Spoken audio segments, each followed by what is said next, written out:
തലസ്ഥാന നഗരിയിൽ ഇപ്പോൾ നടക്കുന്നത് വെറും ഒരു രാഷ്ട്രീയ തർക്കമല്ല, ഇതൊരു അസൽ പോരാട്ടമാണ്. ഒരു വശത്ത് 5 വർഷം കുട്ടി മേയറെ വെച്ച് നഗരത്തെ പരീക്ഷണശാലയാക്കി മാറ്റിയ ഇടത് ഭരണത്തിന്റെ തലതൊട്ടപ്പൻ മന്ത്രി വി ശിവൻകുട്ടി, മറുവശത്ത് തലസ്ഥാനത്തെ ചങ്കുറപ്പുള്ള തീപ്പൊരു നേതാവ്, നഗരസഭയെ വികസനത്തിന്റെ ട്രാക്കിലേക്ക് കയറ്റിയ മേയർ വി രാജേഷ്. കഴിഞ്ഞ ദിവസം നഗരസഭയുടെ പ്രവർത്തനം താളം തെറ്റിയെന്ന് പറഞ്ഞ് മന്ത്രി ശിവൻകുട്ടി ഒരു അംഗത്തിന് ഇറങ്ങി പുറപ്പെട്ടു. നാറാത്തത് നാറും എന്നായിരുന്നു അദ്ദേഹത്തിന്റെ ആ മാസ് ഡയലോഗ്. പക്ഷേ സുഹൃത്തുക്കളെ, ആ ഡയലോഗ് അടിച്ചു തീരുന്നതിന് മുമ്പേ തന്നെ മന്ത്രി ഫുള്ള് എയറിലായി എന്ന് പറഞ്ഞാൽ മതിയല്ലോ. വിളപ്പിൽശാല പദ്ധതി തകർത്ത് തിരുവനന്തപുരത്തെ ചവറ്റുകുട്ടയിലാക്കിയ ചരിത്രമുള്ളവർ തന്നെ ഇന്ന് ശുചിത്വത്തെ കുറിച്ച് ക്ലാസ് എടുക്കുന്നത് കാണുമ്പോൾ ചിരിക്കണോ കരയണോ എന്ന് ജനങ്ങൾക്കും അറിയില്ല, എനിക്കും മനസ്സിലാകുന്നില്ല. തിരഞ്ഞെടുപ്പ് പരാജയം കൺമുന്നിൽ കാണുമ്പോൾ വോട്ട് പെട്ടിയിൽ വീടില്ലെന്ന് ഉറപ്പായപ്പോ സമനില തെറ്റിയ ഒരാളെ പോലെ മന്ത്രി പെരുമാറുന്നത് എന്തുകൊണ്ടായിരിക്കും? 5 വർഷം കൊണ്ട് നഗരത്തെ മുടിപ്പിച്ചവർക്ക് ഇപ്പോ എന്തിനാണ് ഇത്ര വേവലാതി? മന്ത്രിയുടെ വെല്ലുവിളിക്ക് മേയർ വി രാജേഷ് നൽകിയ ആ ചുട്ട മറുപടി എന്തായിരുന്നു? കേരള രാഷ്ട്രീയത്തെ പിടിച്ചുലയ്ക്കുന്ന ഈ വാക്പോരിന്റെ ആഴങ്ങളിലേക്ക് നമുക്കൊന്ന് കടക്കാം. എന്തായാലും വീഡിയോ മുഴുവനും കാണുക, കാരണം ഇന്ന് നമ്മൾ വെളിപ്പെടുത്തുന്നത് തിരുവനന്തപുരം നഗരസഭയിലെ ഭരണത്തിന്റെ തനി നിറമാണ്.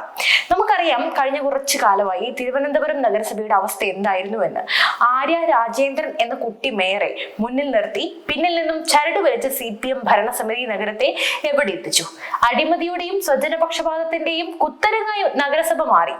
സ്വന്തം പാർട്ടിയിലെ ആളുകൾക്ക് ജോലി നൽകാൻ കത്തെഴുതിയ മേയറുടെ ചരിത്രം ഇവിടുത്തെ ജനങ്ങളൊന്നും മറന്നിട്ടില്ല. ആ ഭരണത്തിന് ചുക്കാൻ പിടിച്ച വ്യക്തിയായിരുന്നു, അങ്ങനെയുള്ള വ്യക്തികളിൽ ഒരാളായിരുന്നു മന്ത്രി ശിവൻകുട്ടി. അന്ന് നഗരം മാലിന്യത്തിൽ മുങ്ങിയപ്പോ മന്ത്രി എവിടെയായിരുന്നു? അന്ന് തെരുവ് വിളക്കുകൾ കത്താതിരുന്നപ്പോൾ മന്ത്രി എന്താ മിണ്ടാത്തത്? നഗരസഭയിലെ ഫണ്ടുകൾ വഴിമാറ്റി ചെലവഴിച്ചപ്പോൾ മന്ത്രിക്ക് മൗനമായിരുന്നു. പക്ഷെ ഇന്ന് ഭരണം കൈവിട്ടുപോയി. BJP ഭരണസമിതി വി രാജേഷിന്റെ നേതൃത്വത്തിൽ നഗരത്തെ ഉണർത്താൻ തുടങ്ങിയപ്പോ ഇവർക്ക് ഉറക്കമില്ലാതായി. ശിവൻകുട്ടി പറയുന്നത് നഗരസഭയുടെ പ്രവർത്തനം നിലച്ചു എന്നാണ്. എന്നാൽ സത്യം എന്താണ്? വർഷങ്ങളായി മുടങ്ങിക്കിടന്ന വികസന പ്രവർത്തനങ്ങൾ ഓരോന്നായി രാജേഷിന്റെ നേതൃത്വത്തിൽ നടപ്പിലാക്കിക്കൊണ്ടിരിക്കുകയാണ്. ഇത് കണ്ടുപിടിക്കാൻ മന്ത്രിക്ക് കണ്ണട വെക്കേണ്ടി വരും. കാരണം വികസന വിരോധനത്തിന്റെ തിമിരം ബാധിച്ചവർക്ക് നല്ലതൊന്നും കാണാൻ കഴിയില്ലല്ലോ. മന്ത്രിയായിട്ട് എന്താ ഗുണം? അവിടെ ഡെസ്കിന് മുകളിൽ മുണ്ട് പറച്ച് അടികൂടാനും തല്ലുപിടിക്കാനും വായിൽ തോന്നിയത് വിളിച്ചു പറയാനുള്ളതൊക്കെയല്ലേ നിങ്ങളുടെ സംസ്കാരം? എന്തായാലും മാലിന്യ സംസ്കരണം പാളിയെന്നാണ് മന്ത്രിയുടെ ഏറ്റവും വലിയ ആക്ഷേപം. ഇതിനെയാണ് വിരോധാഭാസം എന്ന് പറയുന്നത്. വിളപ്പിൽശാല പ്ലാന്റ് പൂട്ടിച്ചും അവിടെ സമരം നടത്തിയും നഗരത്തെ ഒരു ശ്മശാന തുല്യമാക്കാൻ നേതൃത്വം നൽകിയത് ഇതേ ശിവൻകുട്ടിയും സംഘവുമാണ്. അന്ന് വിതച്ച വിത്താണ് ഇന്ന് അവർ കൊയ്യാനായി നോക്കുന്നത്. പക്ഷേ ജനങ്ങൾ ഇന്ന് ബോധവാന്മാരാണ്. നിങ്ങൾ പണ്ട് കാട്ടിക്കൂട്ടിയ അസംബന്ധങ്ങൾ വിളിച്ചു പറയാൻ ഇന്ന് തലസ്ഥാനത്തിന് ചങ്കുറപ്പുള്ള ഒരു മേയറുണ്ട്. നാറാത്തത് നാറും. മന്ത്രിയുടെ ഈ വാക്കുകൾ കേട്ടപ്പോൾ സത്യത്തിൽ തലസ്ഥാനവാസികൾ ഞെട്ടിപ്പോയി. ഒരു മന്ത്രിക്ക് ചേർന്ന പ്രയോഗമാണോ ഇത്? അതോ തന്റെ പാർട്ടിയുടെ പഴയ കാലത്തെ ഗുണ്ടായിസം പുറത്തെടുത്തതാണോ? നഗരം പകർച്ചവ്യാധി ഭീഷണിയിലാണെന്നും നഗരവാസികളുടെ ജീവിതം ദുസ്സഹമാണെന്നും അദ്ദേഹം പരിതപിക്കുന്നു. ഒരു ദശകത്തോളമായി കേരളം ഭരിക്കുന്ന സർക്കാരിന്റെ മന്ത്രിയാണ് ഇത് പറയുന്നത് എന്ന് ഓർക്കണം. ശുചീകരണ പ്രവർത്തനങ്ങളിൽ മെല്ലെപ്പോക്ക് നടക്കുന്നുണ്ടെങ്കിൽ അതിന്റെ ഉത്തരവാദിത്വം സംസ്ഥാന സർക്കാരിന് കൂടി ഉണ്ട്. നഗരസഭയ്ക്ക് നൽകേണ്ട ഫണ്ടുകൾ തടഞ്ഞു വെച്ചും ഉദ്യോഗസ്ഥരെ രാഷ്ട്രീയമായി സ്വാധീനിച്ചും ഭരണം തകർക്കാൻ ശ്രമിക്കുന്നത് ഇതേ മന്ത്രിയുടെ പാർട്ടിക്കാരല്ലേ? എന്നിട്ടിപ്പോ വന്നിരുന്ന ന്യായീകരണം ചമയുന്നു. സത്യത്തിൽ മന്ത്രി ശിവൻകുട്ടി എന്തിനാണ് ഇപ്പൊ ഈ ബഹളം വെക്കുന്നത്? മറുപടി വ്യക്തമാണ്. വരാനിരിക്കുന്ന തെരഞ്ഞെടുപ്പ് ഫലം. വോട്ടടി കഴിയുമ്പോൾ ഇടതു മുന്നണിക്ക് കാലിടറുമെന്ന് ഉറപ്പാണ്. ആ തോൽവിക്ക് മുൻകൂട്ടി ന്യായീകരണം കണ്ടെത്താനാണ് നഗരസഭയെ ഇരയാക്കുന്നത്. സംസ്ഥാനവും പോകും, നഗരസഭയും പോയി. ഇതാണല്ലോ അവസ്ഥ. നഗരസഭയുടെ ഭരണം ശരിയല്ലെന്ന് പറഞ്ഞ് വോട്ട് പിടിക്കാനുള്ള വില കുറഞ്ഞ തന്ത്രം. പക്ഷേ ശിവൻകുട്ടി ഒരു കാര്യം മറന്നുപോയി. ഇത് പഴയ തിരുവനന്തപുരം അല്ല, സോഷ്യൽ മീഡിയയുടെ കാലമാണ്. നിങ്ങളുടെ ഓരോ വാക്കും ഓരോ പ്രവൃത്തിയും ജനങ്ങൾ നിരീക്ഷിക്കുന്നുണ്ട്. അതുകൊണ്ടാണ് മന്ത്രിയുടെ ഈ മാസ് ഡയലോഗിന് ശേഷം ട്രോളന്മാർ അദ്ദേഹത്തെ ആഘോഷമാക്കിയത്. ഇപ്പൊ ഫുൾ എയറിൽ എന്ന് പറഞ്ഞാൽ കുറഞ്ഞു പോകും. അത്രത്തോളമായിരുന്നു പരിഹാസം.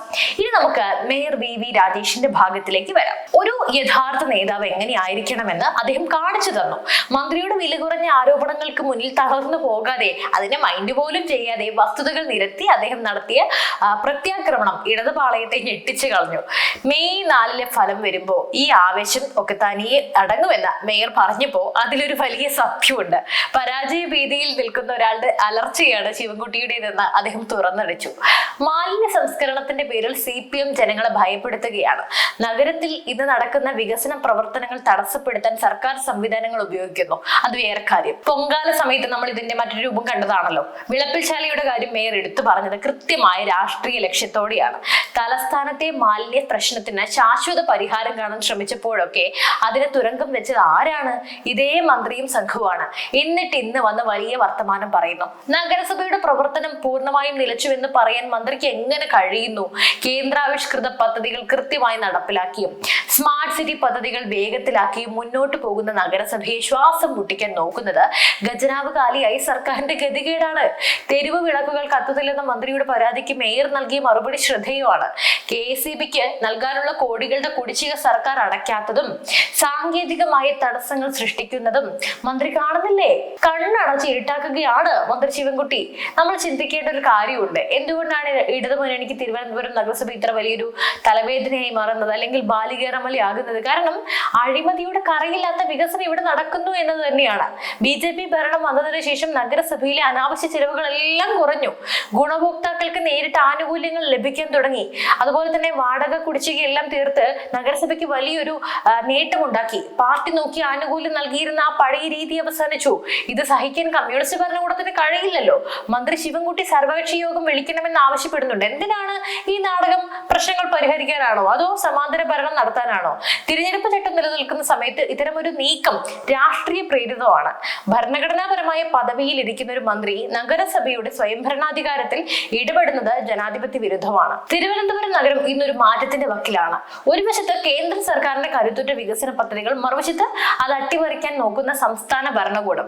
ഈ പോരാട്ടത്തിൽ ജനങ്ങൾ ആരുടെ കൂടെ നിൽക്കുമെന്ന് വരും ദിവസങ്ങളിൽ എന്തായാലും വ്യക്തമാകും.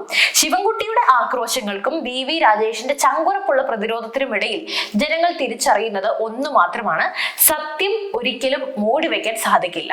5 വർഷം കൊണ്ട് നഗരത്തെ കുട്ടിച്ചോറാക്കിയവർ ഇന്ന് വികസന നായകർ ചമയുന്നത് കാണുമ്പോൾ നമുക്ക് ഒന്ന് മാത്രമേ പറയാനുള്ളൂ: ഇത് ജനങ്ങൾ കാണുന്നുണ്ട് മിസ്റ്റർ ശിവൻകുട്ടി. നഗരസഭയെ ലക്ഷ്യം വെച്ച് നടത്തുന്ന ഈ ആക്രമണങ്ങൾ തിരിച്ചടിക്കുന്നത് നിങ്ങൾക്കായിരിക്കാം. മേയർ VV രാജേഷിനെ പോലെ ഒരു നേതാവ് തലപ്പത്തുള്ളപ്പോ നഗരവാസികൾക്ക് ഭയപ്പെടാനില്ല. ചുരുക്കി പറഞ്ഞാൽ തിരുവനന്തപുരം കോർപ്പറേഷൻ ഇപ്പോൾ നടക്കുന്നത് ഒരു ജീവൻ മരണ പോരാട്ടമാണ്. കൈവിട്ടുപോയ സാമ്രാജ്യം തിരിച്ചുപിടിക്കാൻ ഇടതുപക്ഷം നടത്തുന്ന അവസാന അടവാണ് ഈ ആരോപണങ്ങൾ. എന്നാൽ പതറാതെ വസ്തുതകൾ നിരത്തി പോരാടുന്ന BJP ഭരണസമിതി ജനഹൃദയങ്ങളിൽ സ്ഥാനം പിടിച്ചു കഴിഞ്ഞു. മന്ത്രി ശിവൻകുട്ടിയുടെ ആ മാസ് ഡയലോഗ് വരാനിരിക്കുന്ന വലിയൊരു തകർച്ചയുടെ ലക്ഷണമാണ്. മെയ് 4-ാം തീയതി ഫലം വരുമ്പോ നഗരസഭയിൽ ആര് ചിരിക്കും, ആര് കരയും, ആരാണ് പടിയിറങ്ങുക എന്നൊക്കെ നമുക്ക് കാണാം. അതുവരെ നമുക്ക് കാത്തിരിക്കാം. എന്തായാലും ഈ വിഷയത്തിൽ നിങ്ങളുടെ അഭിപ്രായം എന്താണ്? മന്ത്രി ശിവൻകുട്ടിയുടെ വിമർശനം ന്യായമാണോ അതോ മേയർ VV രാജേഷിന്റെ ചുട്ട മറുപടിയാണോ നിങ്ങൾ പിന്തുണയ്ക്കുന്നത്? നഗരസഭയിലെ ഭരണത്തെക്കുറിച്ച് നിങ്ങൾക്ക് എന്താണ് തോന്നുന്നത്? തീർച്ചയായും നിങ്ങളുടെ വിലപ്പെട്ട അഭിപ്രായങ്ങൾ താഴെ കമന്റ് ബോക്സിൽ രേഖപ്പെടുത്തുക. ഈ വീഡിയോ ഇഷ്ടപ്പെട്ടുവെങ്കിൽ ലൈക്ക് ചെയ്യുക, ഷെയർ ചെയ്യുക. കൂടാതെ തലസ്ഥാനത്തെ കൂടുതൽ രാഷ്ട്രീയ വിശേഷങ്ങളുമായി വീണ്ടും വരാം. മറ്റൊരു വിഷയമായി വീണ്ടും കാണും വരെ നന്ദി.